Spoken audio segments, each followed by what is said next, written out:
Cuando avise. Muchas gracias. Buenos días. En primer lugar, lo que quiero es dar las gracias a la Universidad y a Daidí por el interés que se ha tomado en respetar mi trabajo y que mi trabajo pueda ser de interés para todos ustedes hoy. La verdad es que cuando me decidí a venir, desde el primer momento dije, si tengo permiso de la universidad, voy. Porque hoy las universidades tienen muchos problemas para dar permisos. Pero al mismo tiempo que decía eso, había otra idea que asaltaba mi cabeza. Y es, en el año 84, yo celebré en Santiago de Compostela el primer Congreso Nacional de Pedagogía de la Sociedad Española de Pedagogía que se hizo en la Universidad de Santiago de Compostela. Y en aquel momento invitamos a un profesor, que era Ellis Page, era el presidente de AERA, que es la Asociación de Investigación Educativa Iberoamericana. Y Page hizo una conferencia cuyo título nos dejó a todos muy sorprendidos. Él era profesor de estadística, es decir, de análisis cuantitativos de la educación. En el año 84, hablar en España de estas cosas era muy complicado. Dentro de la carrera de pedagogía solo existía una asignatura pequeñita, era obligatoria, pero pequeñita, con un libro muy breve, 70 páginas, que se llamaba Estadística aplicada a la educación. Y era solo estadística descriptiva, había que aprender a hacer muestras y poco más. Bueno, pues él tituló su conferencia Un extraño en el barrio. Dice, yo vengo a hablarles a ustedes desde América de cosas de educación y les hablo desde los números. Y ustedes piensan la educación de otra manera. Aquello me impactó. Y el caso es que cuando me decidí a venir aquí yo decía lo mismo, voy a ir a un barrio de extraños. No sé lo que voy a hacer allí porque no sé ni qué formación tiene la gente a la que le voy a hablar, ni si son artistas, ni si son creativos, ni si son académicos, no lo sé, no lo sé. Pero una vez planteado el tema así, yo he vuelto otra vez a mi lugar. Y mi lugar es la relación artes y educación. No es lo único que hago, pero hace tiempo que trabajo ese tema. Y yo quiero hablarles de la relación artes y educación, no desde el punto de vista de las artes. El respeto a la producción de objetos artísticos por encima de todo. Y a todo lo que se ha avanzado en la capacidad de preparar a las personas para producir objetos artísticos y realizar objetos artísticos. Pero hay otro aspecto, y es que podemos hablar de las artes desde la educación. Esto hoy casi se asume sin problema, pero hace unos cuantos años, en el 2002, todavía se extrañaba muchísimo la gente de oír estas cosas. Recuerdo cuando nos concedieron el primer proyecto de becario de FPU para este tema, con estas denominaciones, hubo un revuelo. Tanto es así que en algún momento nos dijeron el proyecto es muy bueno, pero no pueden cambiarle el título al proyecto para que le demos la beca de FPU. Y dije, no, si la dan, y si no, no me interesa el cambio. Esto fue lo que hubo. ¿Qué quiero decir con esto? Y esto es lo primero que yo quisiera transmitirles. Cuando hablamos de problemas novedosos, lo normal es que chocamos con la ciencia normal, con lo que normalmente está establecido. Así que por principio de significado, todo lo que es divergente y creativo choca con lo que está establecido. Y la primera reacción del cerebro es seguridad. Está instalado en lo que ya sabe hacer. Y querer hacer algo que no sabe, o decirle que hay que mover el parámetro desde el cual él hace las cosas, resulta complicado. El conocimiento, desde hace mucho tiempo, ha crecido. Y crece bajo dos supuestos, el crecimiento simple y el crecimiento por innovación. El crecimiento simple significa que nos movemos dentro de un parámetro de análisis. Le llamó Kuhn estructura normal en la ciencia. Es el avance normal. Yo me muevo en un parámetro, soy positivista, me muevo en ese parámetro y lo que hago es trabajar dentro de él sin cuestionarlo. Eso es ciencia normal. Soy humanista, me muevo en ese parámetro y trabajo dentro de ese parámetro sin cuestionarlo. El problema es cuando otra persona hace algo que choca con los parámetros que yo estoy utilizando. ¿Qué se dice desde la ciencia normal? Eso es pseudociencia. Eso es parapsicología. Eso es, bueno, por no decir otras cosas peores. Esto es frente a la ciencia normal. A todas estas personas que hacen cosas que chocan con el parámetro de la ciencia normal, sus trabajos no tienen el reconocimiento institucional que tienen otros. Porque van a una revista y le dicen, oiga, usted está contando aquí una cantidad de cosas opinables, no es lo que hacemos aquí. Esto no encaja. Y a un evaluador se le dice, diga usted por qué se rechaza este artículo. No encaja dentro de la política de la revista. O no encaja dentro de los parámetros de la revista. Muchas cosas se pueden decir. Todo ello es lo que se ha llamado el desarrollo institucionalizado de la ciencia. No basta con hacer cosas. Es que el problema es que una vez que la ciencia forma parte del trabajo de la sociedad, se institucionaliza. Y en ese momento la ciencia utiliza los parámetros normales de ciencia normal y cambio revolucionario o cambio de estructura. Eso se llama crecimiento por cambio de supuesto. Crecimiento por innovación. Siempre se habla de innovación, pero una cosa es innovar dentro de unos parámetros y otra cosa es innovar cambiando los parámetros. Son dos cosas completamente distintas. Incluso podemos tener niños muy creativos que no le dejamos cuestionar lo que nosotros decimos en literatura y él es capaz de innovar dentro de esos parámetros. Pero hay otros profesores que son capaces de permitir a los alumnos que cuestionen los parámetros con los cuales establece sus rimas en poesía. Esto es distinto. Eso es cambio de supuesto. ¿Hasta dónde se llega con estas cosas? Hasta lugares absolutamente insospechados. Se pueden encontrar con que trabajos muy buenos, con estructura lógica, con desarrollo de corpus de investigación y soporte, simplemente por salirse de los parámetros, quedan fuera de las publicaciones científicas. Lo más curioso en los análisis que se han hecho de índices de impacto, pues cuando yo estuve en la Comisión Nacional Evaluadora de la Actividad Investigadora, la Comisión Nacional tuvo un tiempo para modificar propuestas de parámetros. Y uno de los análisis que se hizo fue ver si había trabajos que en algún momento fueron rechazados y luego fueron aceptados. Y aportamos diversas investigaciones que demostraban que había trabajos que en su momento se rechazaron y al cabo de años, evaluados por otras personas, con rigor científico también reconocían el valor de ese trabajo. Lo más escandaloso fue un trabajo publicado en una revista argentina de tercer nivel. Saben ustedes, las revistas A y A+ son las que dan lugar a valoraciones dentro de la investigación y permiten obtener sexenios. Yo puedo hablar con toda propiedad porque tengo 6 sexenios de investigación, es decir, que ya no me pueden dar más. Tengo todos los reconocimientos de 36 años de investigación evaluados en Comisión Nacional, así que no me afecta. Pero se encontró que en una revista argentina de tercer nivel se había publicado un trabajo 20 años antes con un patrón de análisis muy parecido al que 20 años después se le dio a un premio Nobel que trabajó sobre cosas relacionadas con la genética y el nacimiento de las personas. Esto generó un problema muy serio. ¿Qué vamos a hacer con esto? Yo me preocupé por esas cosas porque, como soy profesor honorario de la Universidad de Buenos Aires y allá hay un premio Nobel de Medicina, pues arrimé el ascua a la sardina y busqué cosas en el lado de allá también. Pero lo curioso es, ¿qué vamos a hacer con esto? ¿Hasta dónde tiene valor lo que dicen que está publicado y valoramos como lo bueno, como lo que es técnicamente correcto en este ámbito? ¿Quién puede decir que lo estético es esto y no esto otro? ¿Quién puede decir que lo que es científico es solo esto y no esto otro? El debate de la comisión no llegó a ninguna conclusión salvo a reconocer que la ciencia es abierta, pero que al final, si se equivocaba una comisión, habría posibilidad de recurso, no otra cosa. No se avanzó más. Existe la posibilidad de recurso, pero existe la posibilidad de que las revistas científicas dejen fuera trabajos importantes. En el caso de las artes, es más reciente ese tipo de actuaciones. Fíjense hasta dónde llegan las cosas en este tema, que a mí me ha llamado mucho la atención.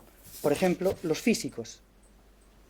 Los físicos durante los primeros 50 años, no, quizá no los primeros 50 años, pero durante el siglo XIX generaron una gran teoría respecto de lo que era la luz. Dijeron que la luz era corpuscular.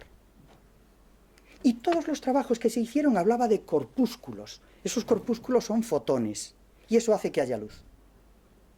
Todos los trabajos que chocaban con ese paradigma y decían, pero es que hay cosas que los fotones no aclaran. ¿Por qué la luz no va solo en esa dirección, sino que abre en otras direcciones? Si son fotones, chocan con esto y ya no hay más luz. Algo pasará. Todos esos trabajos no se publicaban, no eran científicos, eran pseudociencia. Posteriormente, todos esos trabajos que chocaban se acumularon y dieron lugar a coincidencias, y vieron que frente a esa teoría corpuscular, las explicaciones que se daban desde los otros trabajos eran ondulatorias. Decían que la luz ondulaba. Y llegó un momento que eso era tan fuerte que no quedó más remedio que reconocer que había un cambio de paradigma en el análisis de la luz. Y de teoría corpuscular se pasó a ondulatoria. Y al final hubo gente que no vio que aquello solucionara. Y hoy todos los físicos se mueven en la teoría de que la luz es corpuscular y ondulatoria. No es una de esas cosas solas. La apertura de la ciencia permite avanzar. Pero durante tiempo cosas se quedaron fuera. ¿Qué les quiero decir con esto? Cuando estén convencidos de que lo que hacen tiene estructura lógica y tiene soporte, no solo de tipo teórico, sino de apariencia de realidad, que es capaz de explicar y aplicarse a la explicación de las cosas que ocurren, no dejen de hacerlo porque no les publiquen un artículo. Sigan adelante. El conocimiento institucional está vetado porque las revistas se mueven dentro de un campo normal. Pero no significa que solo eso sea lo que permite avanzar el conocimiento. Y hay que seguir adelante, no queda más remedio. Y en los campos donde la creación es fundamental, es donde más fácilmente podemos chocar con el pensamiento convergente. ¿Qué quiere decir esto? Parece que hay un camino que es el de la convergencia y otro que es el de la divergencia. Lo más curioso es que todo lo que hacemos nosotros está dentro de un marco legal institucionalizado. Por ejemplo, mi universidad ha establecido ahora una filiación para valorar la producción investigadora de los profesores. Cada profesor, si publica un artículo que quiere que se lo tengan en cuenta en la universidad, tiene que poner primero el nombre. No es lo que yo pongo ahí, ¿eh? Primero el nombre y después el grupo de investigación. Lo importante es el grupo. No es la persona, sino el grupo donde está. Mi pregunta primera es, como dije, ¿y si dan un premio Nobel se lo dan a un grupo o a una persona? Será un líder de grupo. Pero el premio se lo dan a quien es capaz de innovar, tiene ideas que dentro del grupo se siguen. El aprendizaje de experto puede tener muchas formas en común, pero la creación siempre es un acto personal. El creativo es cada persona. Por eso siempre vamos en la creatividad a la experiencia que tiene esa persona. Sea en los términos que hablan los americanos desde Dewey, o sea en los términos que hablan los europeos desde la actividad. Pero siempre es la experiencia, y es personal. No es solo ese el problema. Un grupo, y debajo del grupo la facultad. Hay revistas de nivel A que dicen que si un señor no dice cuál es su cargo, es decir, si es doctor, si es ayudante, si es catedrático, no puede publicar en revistas de nivel A, porque la revista dice, si usted es catedrático y nos manda este bodrio de trabajo, usted mismo se está descalificando. Se supone que si usted es catedrático y manda un trabajo, tiene una categoría específica. Y hay revistas que exigen ver esa categoría. Pues la universidad ha aprobado una norma donde entra en contradicción con otra norma para la cual valoran mis trabajos. Y yo digo, ¿quién tiene razón, la universidad o la revista? Eso es la institucionalización. Hay racionalidad político-administrativa que no se corresponde con la racionalidad epistemológica de un ámbito de conocimiento. Y la racionalidad político-administrativa condiciona y da lugar a orientaciones que no están amparadas en la racionalidad epistemológica. Hay una divergencia, no hay acuerdo. En el ámbito de las artes, en estos momentos, estamos en una situación, al menos en España, donde la convergencia entre racionalidad administrativa y racionalidad epistemológica está avanzando de manera positiva. Pero no es normal. Les voy a poner un ejemplo. En España tenemos una ley que se llama Ley de la Ciencia. No es que me lo invente yo. Vayan ustedes al texto legal y verán que dice Ley de la Ciencia. Esa ley legisla la ciencia. Hay montones de personas que dicen, ¿cómo es posible legislar la ciencia? Se legislará el fomento de la investigación. Pero legislar la ciencia, ¿quién le dice a un señor lo que tiene que investigar y por qué? ¿Me va a decir a mí el político lo que tengo que hacer en investigación? A lo mejor no me da dinero, pero decir que solo es ciencia la que él me dice que tengo que investigar, y esto lo digo con intención, porque la ley de la ciencia dice cuáles son las áreas estratégicas para el Estado en las que hay que investigar, y cuáles son los proyectos de investigación que son financiables. Y si no están en esas áreas, no se financian. Y es más, se financian si tienen capacidad de dirigir tesis y si tienen grupo de investigación donde hayan trabajado ya con otras cosas. Y si es una investigación de una persona particular, que suele ocurrir en filosofía, que suele ocurrir en cosas de humanidades, que suele ocurrir en ámbitos creativos, en principio no hay financiación. El Estado se dio cuenta de ese gran error y ha creado otra convocatoria especial para proyectos emergentes. Fíjense ustedes a dónde se ha llegado. La ley de la ciencia regula en qué se va a investigar. Y todo lo que no esté, porque después hay que evaluar a los investigadores. Quien no tiene proyectos no es investigador. Quien no ha recibido proyectos parece que no tiene méritos de investigación y no será juzgado positivamente. Esta es la cadena político-administrativa. Si seguimos por ese camino, hay cantidad de aspectos de la investigación que se pueden hacer que no van a tener ayudas para la investigación y que suponen avance del conocimiento.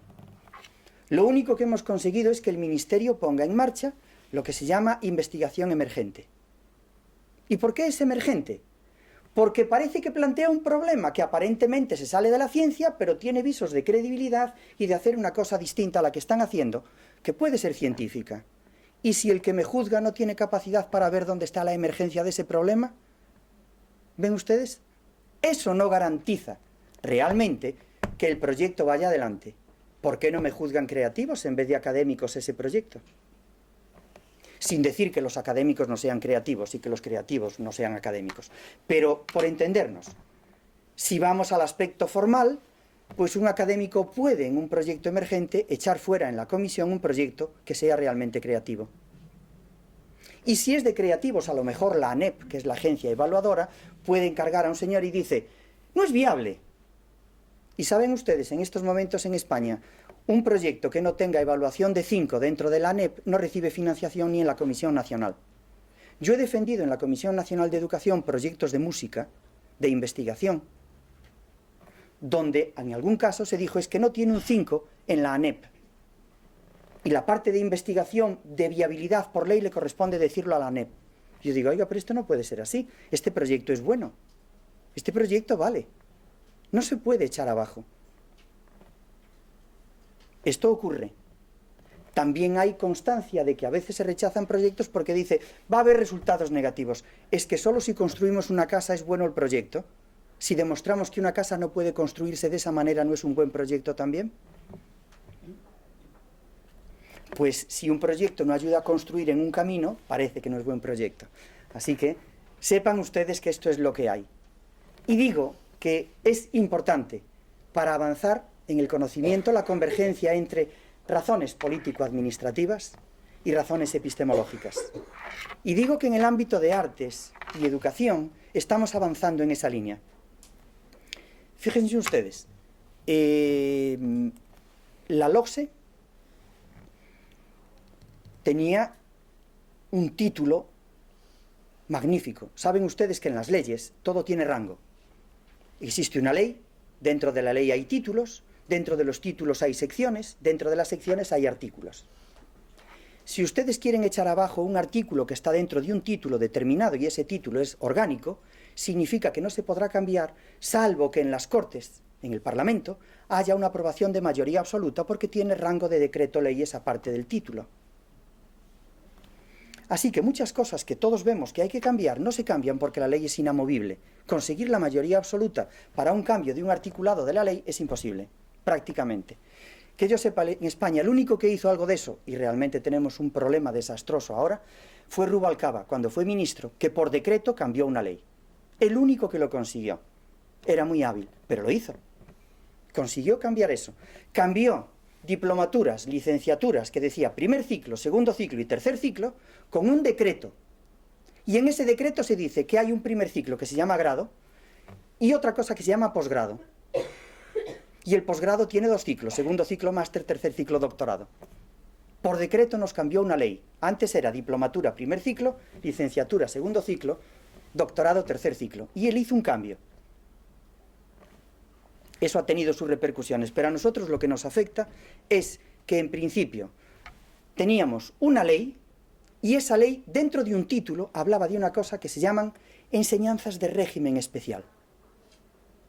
Y fíjense ustedes que en las enseñanzas de régimen especial estaban contempladas los idiomas, las cosas que afectaban a la educación de personas excepcionales, en sentido positivo o negativo en aquel momento, tanto con déficit como con superávit, y las enseñanzas artísticas. Es decir, todo eso queda fuera de la educación general y común de todas las personas. Hablar de educación artística era una cosa de régimen especial. Tenías que ser un tío raro, vas a cosas especiales.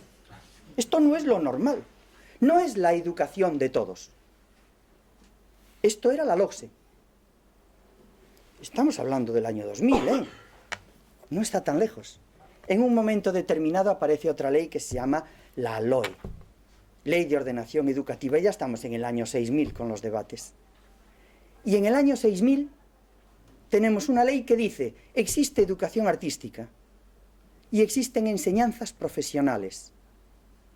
Las enseñanzas profesionales son un régimen especial. Pero ya no es un título. Ya no es un título, está dentro del texto normal. Y existe la educación artística. La educación artística forma parte de la educación general y está dentro del texto articulado de la educación general. Esto es un cambio de racionalidad político-administrativa. Lo hicieron a partir de informes técnicos, pero lo hicieron. De tal manera que en estos momentos, nosotros por ley, podemos hablar de educación artística dentro de la educación general y básica de las personas y podemos hablar de enseñanza profesional artística dentro de las enseñanzas de régimen especial. Elemental, medio o superior. Incluso superior con vinculación universitaria. Esto es un avance muy fuerte. Tan fuerte es esto que fíjense ustedes, el primer artículo que publicamos en una revista de nivel A, pues estamos hablando del año 2002, en este sentido técnico del término, la mejor revista de nivel A en España rechazó el artículo. Todavía no había la ley donde decía que la educación general tenía que ver con la educación artística. Les voy a leer solamente 2 párrafos de eso para que vean a dónde llegan estas cosas.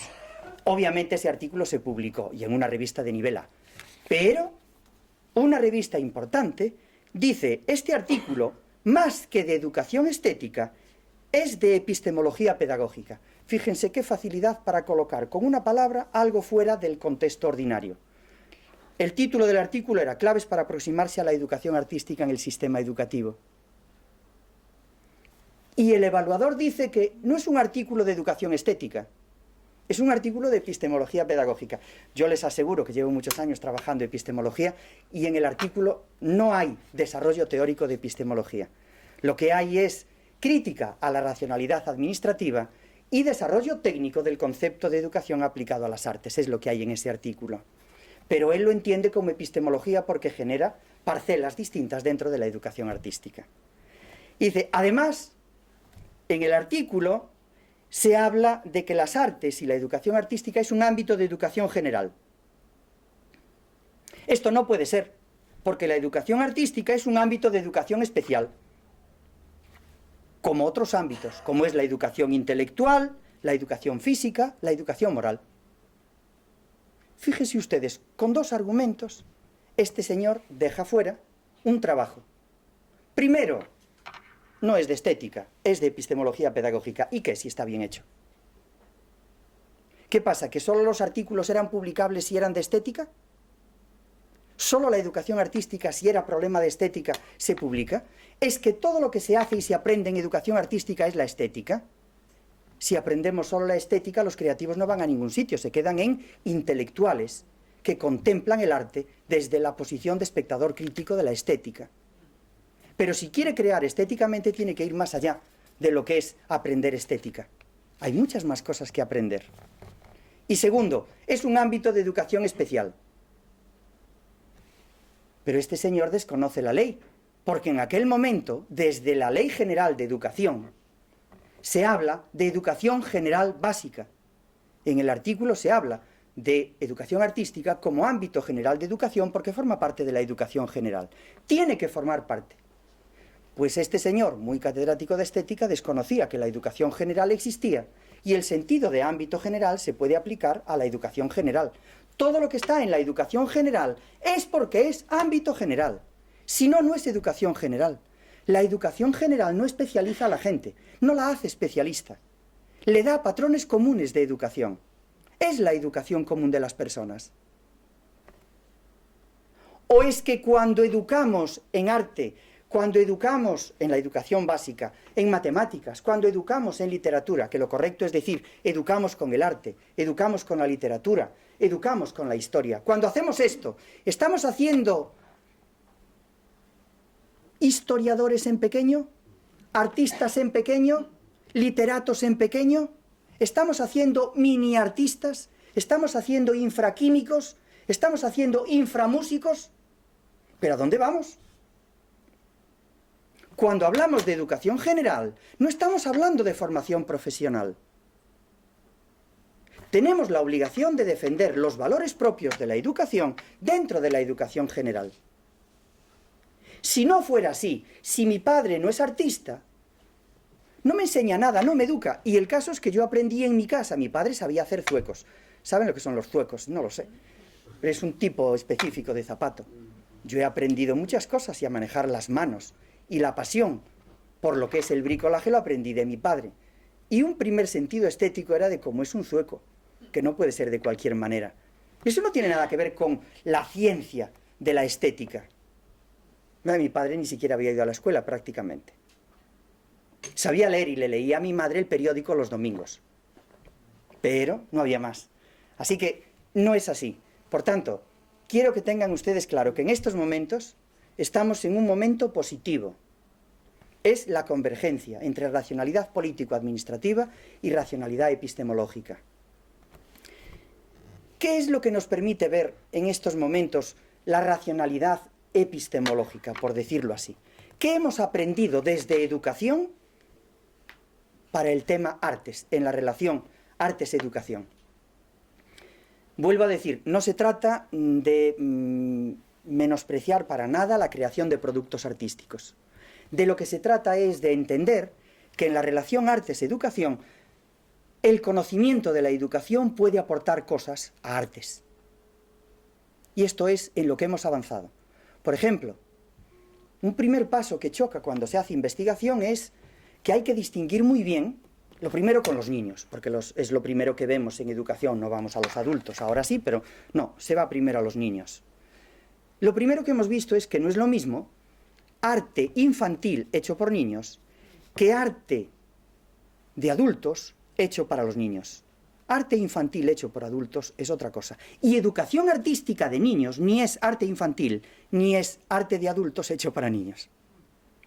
Este es un problema que en principio, si no se piensa en él, genera graves dificultades a la hora de sistematizar la mirada que uno pone en lo que hace. Un médico ve como yo a una mujer, pero no ve lo mismo. Un arquitecto ve como yo una casa, pero no ve lo mismo. Copérnico, Galileo, Tycho Brahe ven el sol. Todos ven el sol, pero uno ve un sol estático y otro un sol que se mueve. no ven lo mismo. Los patrones de observación condicionan lo que vemos, y los patrones culturales también, y la educación es cultura. Y en estos momentos, cultura diversificada, porque el principio de diversidad es la base de la cultura. En cualquier caso, lo importante es que construimos mirada. Pero la mirada es distinta desde cualquier ámbito. Incluso dentro de una propia disciplina, en un momento la mirada era corpuscular, en otro momento la mirada era ondulatoria. Recuerden lo que he dicho al principio. Pero hay miradas. ¿Qué es en pedagogía la mirada? Cuadro 1, por favor.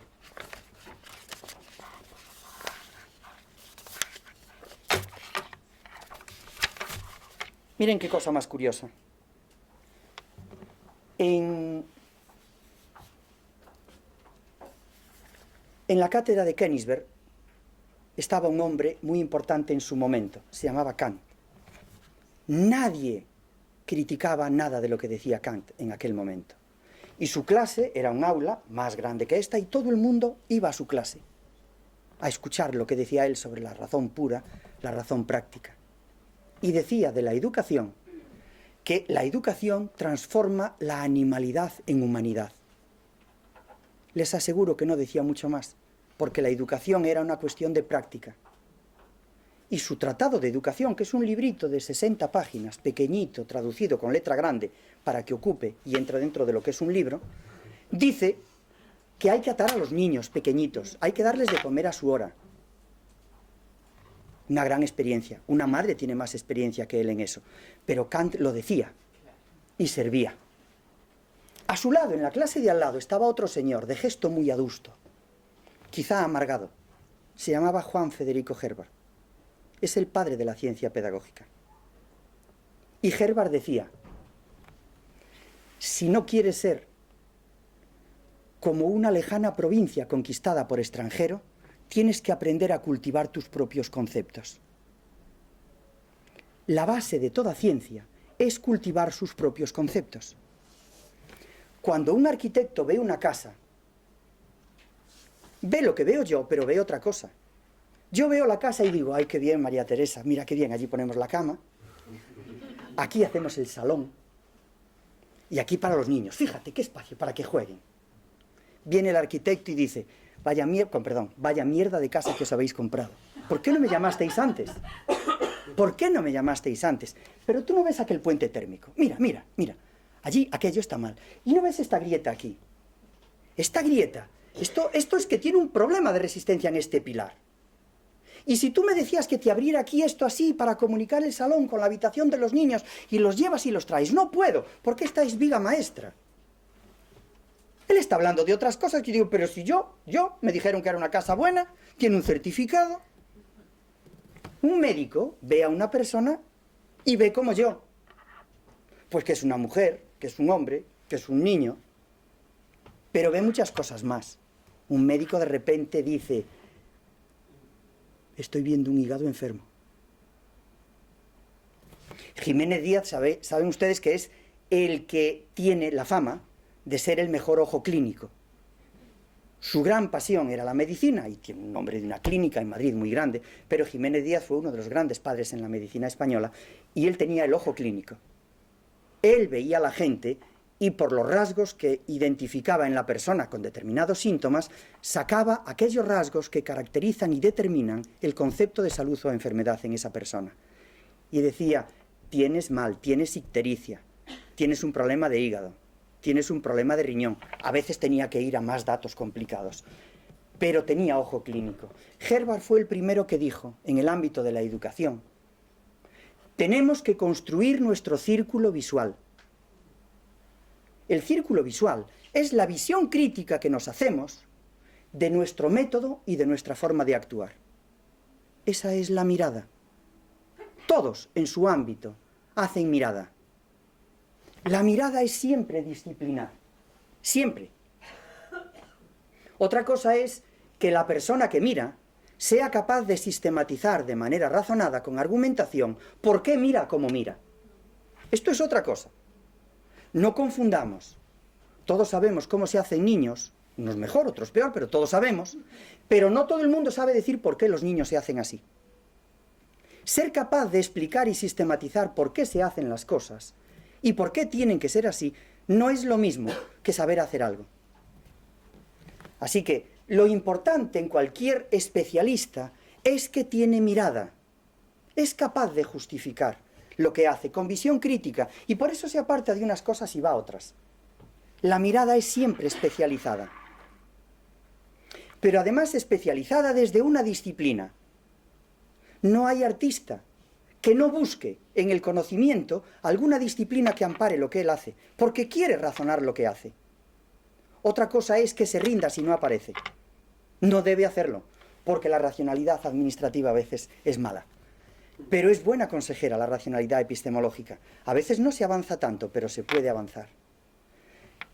Pero la mirada no solo es esa concepción que yo me hago en el aire. La mirada responde a una disciplina, y esa disciplina avanza. Pero además la mirada me permite mantener un tipo de mentalidad. No solo voy a analizar lo que hago y por qué lo hago, sino que me genera una mentalidad con la que me identifico y me hace apartarme de determinadas cosas.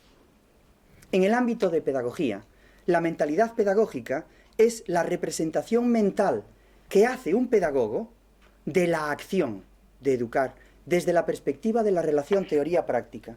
Una persona que tiene mentalidad pedagógica le dice a otra: no hagas eso porque esto no te sirve con este niño.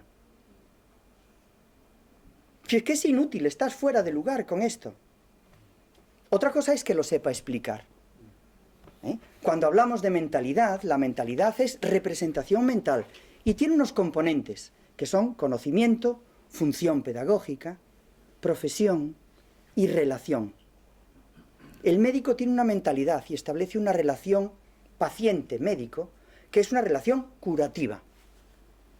El arquitecto establece una relación con su cliente que es una relación en la que él tiene que entender lo que piensa el cliente para construir un producto que quiere su cliente. Es la casa ideal de ese cliente. Tiene mentalidad. Y por eso establece una relación de desarrollo arquitectónico. Esto lo tenemos todos, en todos los niveles. Pero además está la mirada. No solo tengo la mentalidad, sino que además soy capaz de combinar componentes de acción. Por eso llego a una visión crítica de mi método y de mis actos. Conozco los agentes, conozco los procesos por los que actúo, conozco los productos y conozco los medios que utilizo. Todo esto es lo que genera la mirada, los componentes de mentalidad y los componentes de acción.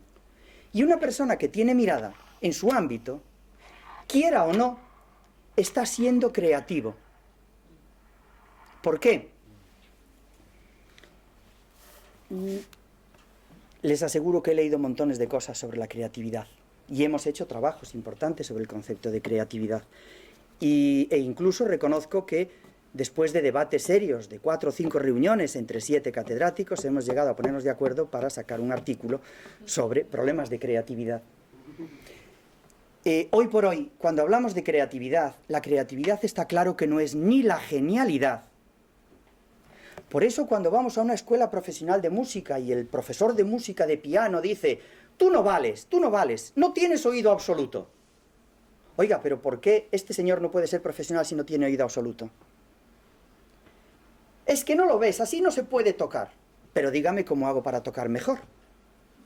No me diga no vales para tocar. Dígame cómo hago para tocar mejor. Bueno, estas cosas provocan rechazo. Como si todos tuviéramos que ser, no sé, o un Schubert, o un Beethoven, o un Schumann, o un Lang. Oiga usted, no se trata de eso. Ser profesional en la música no es ser un genio, ni tampoco es ser un ocurrente que hoy hace de una manera y mañana de otra. En el ámbito de la creatividad, cuando se habla de ella en educación, se entiende la creatividad como una integración cognitiva superior que hace cualquier persona, superior, pero que la hace cualquier persona, porque la creatividad es respecto de sí mismo, es integración cognitiva superior cuando sabía estas cosas y con estas hace una integración superior. Es creativo respecto de sí mismo. Como dicen en la evaluación, progresa adecuadamente, progresa de manera satisfactoria. Adecuado cuando dio el nivel, sacó un 5. Y si no saca el 5, ¿qué pasa? Progresa satisfactoriamente. Y esto está mal valorado. Pero satisfactorio quiere decir que ha sido capaz de superarse, que ha hecho una integración cognitiva superior a la que podía hacer ayer. Eso es creativo. Y esa es la base de la creatividad en las personas. Ser capaz de ir más allá. Integración cognitiva superior unida a la actitud positiva que se genera por la íntima satisfacción que me produce lograr algo.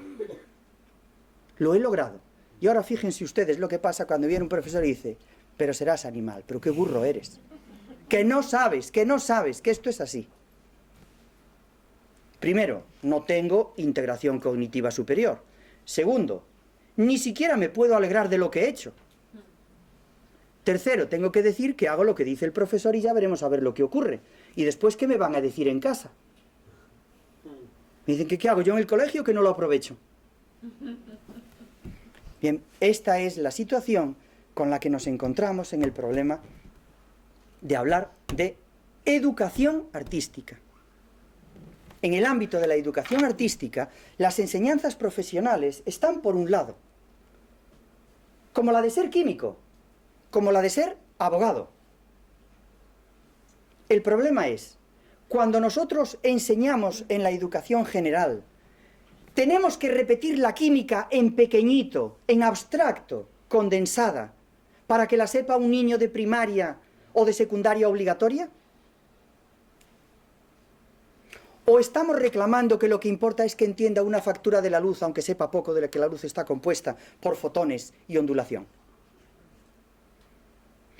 Cuando hablamos de la geografía en la educación primaria y secundaria obligatoria, lo que queremos decir es que el niño sepa que existen climas, microclimas, zonas del Ecuador, zonas del otro lado, o que entienda de alguna manera cómo funciona el hecho de que haya sol y que haya día y que haya noche, y que eso influye en su ubicación topológica. Cuando aprendemos matemáticas en educación primaria y secundaria, ¿tenemos que conseguir que los niños sepan logaritmos? Pero si no los van a utilizar nunca más. Pero en cambio sería importante entender por qué un porcentaje se utiliza cuando compras tomates. ¿Y qué significa eso? ¿Por qué cuando hay un grupo se puede hacer un análisis matemático determinado o repartir cosas? Estas son matemáticas derivadas del sentido conceptual de la matemática. Esta es geografía derivada del sentido conceptual de la geografía. Pero no es conocimiento teórico, tecnológico y práctico de una actividad cognoscible, investigable y realizable. Yo no voy a ser geógrafo, yo no voy a ser matemático, yo no voy a ser literato, yo no voy a ser músico. Pero eso significa que no tengo que educarme con la música en la educación general, como dice Eisner, no incorporar la educación con las artes en el ámbito de la educación primaria es truncar el desarrollo integral de las personas desde sus dimensiones. No se trata de que haya una dimensión artística particular, no es eso, sino que es imposible dar la educación común importante de las personas sin que una experiencia cultural tan importante como el arte forme parte de esa educación. Pero además, la formación que tenemos que dar del arte no es la historia del arte, no es saber tanto arte como el historiador o como el que está especializado en crítica artística. No es saber la historia de la música con los estilos, sin más. No es esto, no es saber rimar como riman los poetas y como sabe el crítico literario. Se trata de entender que la literatura refleja una experiencia cultural que implica valores y puedo aprender esos valores aunque no sepa rimar. Y llegar a hacer una rima yo, ya veremos si me sale o no. Habrá otro momento. Bueno, lo que está en juego cuando se habla desde la educación, de la relación artes-educación, es si permitimos, primero, que entre en la educación general, y esto creo que nadie lo va a negar ya en estos momentos. Pero en cambio la idea es, si los que se dedican a estas cosas entienden que desde pequeñitos hay que fomentar la vocación artística o profesional, lo que se dice es, esto tiene su camino en las enseñanzas profesionales, desde lo más elemental. Pero si yo no quiero ser profesional, ni tengo vocación de esto, ¿por qué no me voy a educar con las artes? ¿Por qué no puedo ser un espectador crítico y entender bien lo que es creatividad socioidentitaria respecto de la música? Creatividad popular y de masas sobre la música, creatividad cultural artística sobre la música, y entender por qué en una artesanía hay producto cultural importante, sin que yo tenga que estar apreciando simplemente la obra de Wagner o la obra de Beethoven. Este es un problema muy grande. El asunto es que cualquier persona que vive en el mundo de hoy y tiene una educación a la altura de los tiempos, tiene que tener cultura artística. Y la cultura artística significa que él tiene que llegar a ser un espectador crítico y que puede llegar a ser un incipiente creador de obras de arte. O de objetos artísticos, si no queremos decir obras de arte porque tiene un significado más estricto de excelencia. Pero creador de objetos artísticos. Esto se puede conseguir en la educación general de todas las personas, aunque no vayan a ser artistas, ni vocacional ni profesionalmente. Y también se puede conseguir con la química, aunque no vayan a ser ni vocacional ni profesionalmente químicos. Y se puede conseguir con el conocimiento de la historia. Porque podemos enseñar a la gente a entender lo que es la mentalidad medieval, aunque no se sepa todos los reyes ni todas las cosas que ocurrieron en la Edad Media. En Francia, desde los años 80 del siglo pasado, se ha producido un debate muy serio sobre cuál es el parámetro de formación con la historia. Y están pasando de la historia económico-social a una historia de las mentalidades. Por eso gusta tanto las series inglesas de carácter histórico y gustan menos las series españolas de carácter histórico. Porque las series inglesas plantean el problema desde el patrón de la mentalidad del que toma las decisiones. Y cómo esas mentalidades chocan unas con otras. Aquí no, aquí uno monta a caballo, se pone con un sable, mata a los otros, le ganamos a los moros y ya tenemos reyes católicos. Más o menos, aunque hay alguna guerra en el medio, política. Pero esto es lo que hay. Si no somos capaces de entender que la mentalidad es la base de la expresión humana, tendremos serios problemas para la educación general. Fíjense, tenemos que tener mentalidad y mirada. Y luego intervenimos. Cuadro 2, por favor. 2. A la parte de abajo. No, al revés. Subimos. Eso se puede subir un poquito más.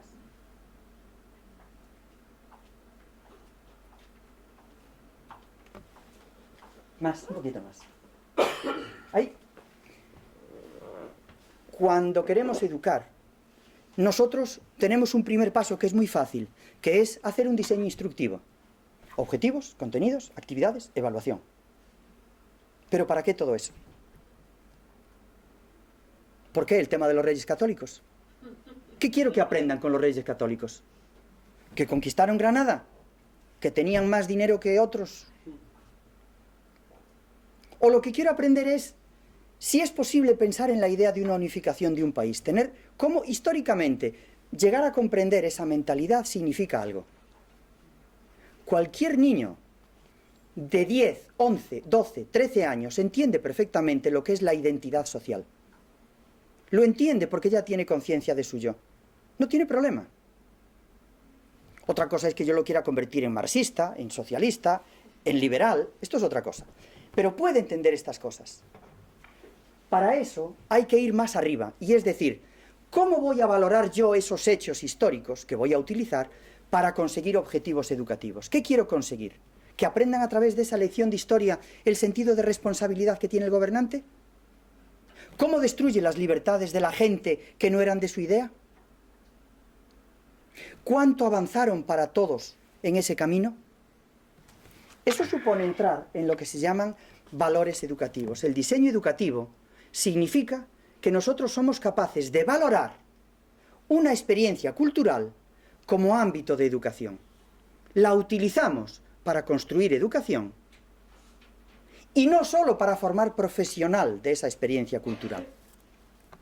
Por eso en el ámbito de educación, cuando hacemos diseño educativo, tenemos que distinguir usar las artes como instrumento para educar y usar las artes como meta de la educación. Cuando yo uso las artes como meta de la educación, educo para un arte. Utilizo el arte como finalidad. La música es la finalidad de esa educación profesional. Porque vocacionalmente quiero ser músico o profesionalmente quiero ser músico. Entiendo que es muy difícil ser profesional de la música sin ser vocacionalmente músico, pero bueno, esto es así. Yo conozco personas que son vocacionalmente músicos y han hecho la carrera de piano superior y son arquitectos. Y viven profesionalmente de la arquitectura, pero disfrutan de la música. Este es el problema fundamental, diseño educativo. Educar por un arte, entonces uso las artes como instrumento de educación. ¿Qué valores puedo conseguir yo que sean educativos a través de las artes? En algún caso, ¿qué valores educativos consigo mejor a través de las artes que usando matemáticas, usando literatura, usando física o filosofía? Los hay. Y podemos hacerlo. No solo hay educación profesional.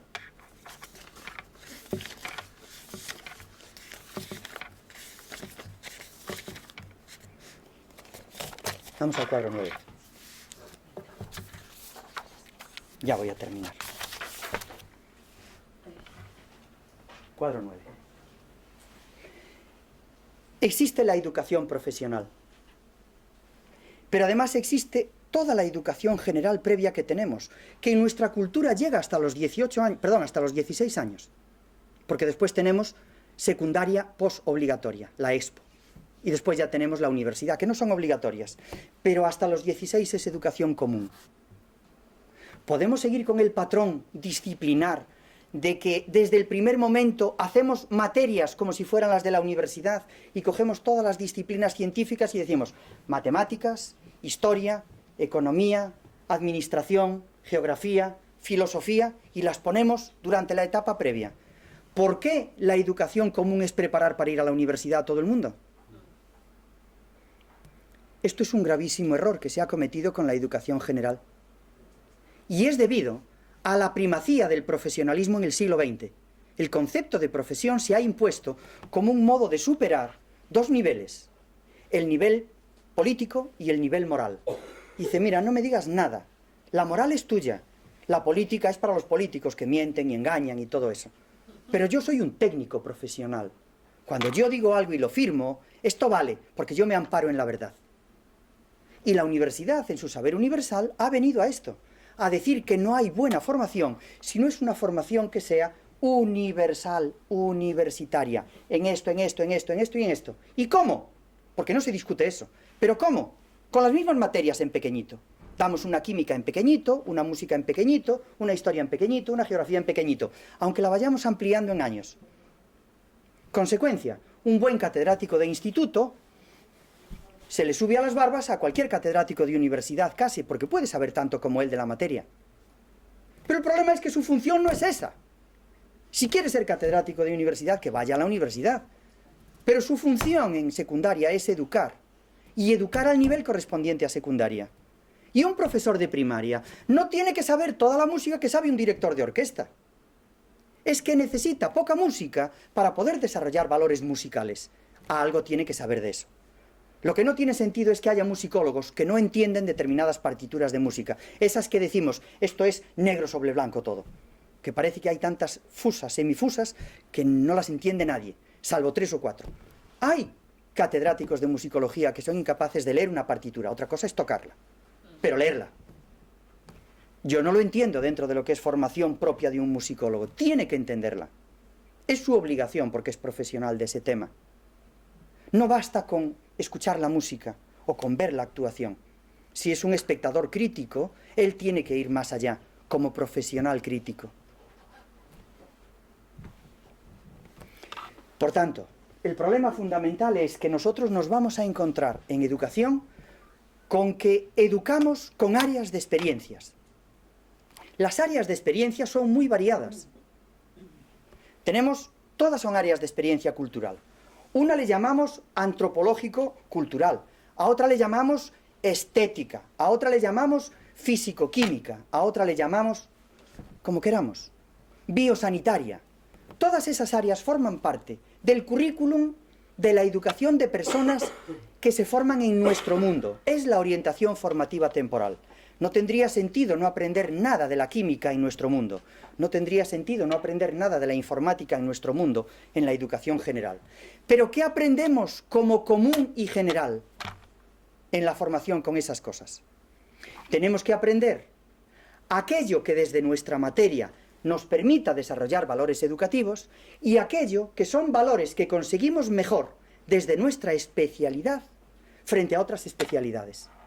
Y esto es lo que ha permitido distinguir tres grandes ámbitos dentro de la educación con un área cultural. Si educamos con las artes, tenemos que distinguir tres grandes niveles. Educación para un arte, que es un desarrollo profesional y vocacional. El arte es la finalidad en ese caso. Me forman profesionalmente para ser un especialista en educación artística. Y mi profesión puede ser, en un caso, ser artista, pero en otro ser musicólogo. Todo tiene que ver con la educación artística profesional. Y en otro, director de orquesta. La profesión no es solo la de ser artista. La educación artística tiene diversas profesiones. Y unas son de técnicos de interpretación, y otras son de técnicos de apoyo, y otras son investigadores de artes, y otras son docentes de artes. Y no es lo mismo ser docente para una escuela profesional que ser docente de formación general para las artes. Cada cosa tiene su lugar y su planteamiento. Y además tenemos educación por las artes. En la educación por las artes tenemos dos niveles. Lo que se llama educación común, y es las matemáticas, la física, la química, la geografía, la historia, la música, las artes, proporcionan valores comunes iguales. Yo puedo desarrollar sentido de responsabilidad en música, en literatura, en geografía. Puedo desarrollar sentido de soportar el esfuerzo, en cualquiera de ellas. Pero ahora viene otro problema. Eso se llama educación común. Es los valores comunes de educación que se obtienen en cualquier materia que forma parte de la experiencia cultural en la que educamos. Pero además hay unas cosas que yo hago utilizando las artes, la música, la pintura, y obtengo mejores resultados en valores educativos que si utilizo la química. ¿Qué cosas puedo hacer con las artes que son mejores que las que hago con la química? Esto es para otro día. En educación hemos estudiado esto bajo la idea de concordancia valores-sentimientos. A través de las artes conseguimos algo que no se consigue prácticamente en ningún otra área de experiencia, y es el paso de la sensibilidad al sentimiento. Tenemos que educar la sensibilidad de las personas para que sean sensibles a ver la Gioconda. Tenemos que ser capaces de conseguir sensibilidad. La sensibilidad implica notación y capacidad de significado a la simbolización que hacemos. Eso se aprende. Y eso se aprende en la educación general. Es imposible que una persona, salvo casos muy especiales, disfrute viendo arte si no ha aprendido a contemplar lo importante que hay en el arte y le ayudan a ver lo que hay. Es imposible que le guste una música clásica, se le hace un día y está acostumbrada a estar todo el día con el rap, pero lo entiende, pero la otra no. Aunque no toque ni haga nada de eso. Esto es lo que llamamos educación específica. ¿Qué cosas aprendo yo mejor de valores educativos a través de las artes? Y por eso hablamos de educación por las artes, común y específica, y educación para las artes, o para un arte, que es la especializada. Todo eso forma parte de educar con el arte, o con las artes. El área de experiencia artística forma parte de la educación y tenemos una gran parte de desarrollo desde el punto de vista de educación que hasta ahora estaba en pañales y empieza a tener caminos de investigación desarrollados, donde somos capaces de llegar a diseñar en el diseño educativo una acción educativa concreta, controlada y programada respecto de las actividades comunes. Porque si buscamos concordancia, valores, sentimientos, y queremos pasar de la sensibilidad al sentimiento, porque eso supone utilizar aquellas cosas que son comunes a todas las personas, nada sofisticado. Tenemos que conseguir eso utilizando lo que se llaman actividades comunes. Esto se sabe en educación desde el activismo pedagógico, desde Montessori, desde De Crolí. Tenemos que conseguir que los alumnos se formen con las artes, utilizando pensar, sentir, querer, elegir hacer u operar, decidir actuar o proyectar y crear. Y crear es la integración cognitiva superior que hacemos con una actitud positiva que nos permite reconocimiento, aceptación, acogida y entrega a cualquier obra artística que realicemos. Cuando realizamos una obra artística es que nos entregamos a ella. Pero primero necesitamos el reconocimiento de eso que hacemos. Segundo, aceptación. Nos comprometemos, respondemos a eso, la integramos en nuestros proyectos. Díganle a un artista, vaya mierda que haces. Le estás diciendo que su vida es una mierda. Es que lo ha integrado en sus proyectos. No hay nada que no hagamos en la vida que no esté integrado en los proyectos, si no, no forma parte de la educación. Y luego realizamos. Y la realización requiere ejecución, interpretación y expresión. Y eso es integración cognitiva, afectiva y creativa. Y lo hacemos con cualquier cosa realizable, entre ellos el arte. Bueno, muchas gracias por escucharme.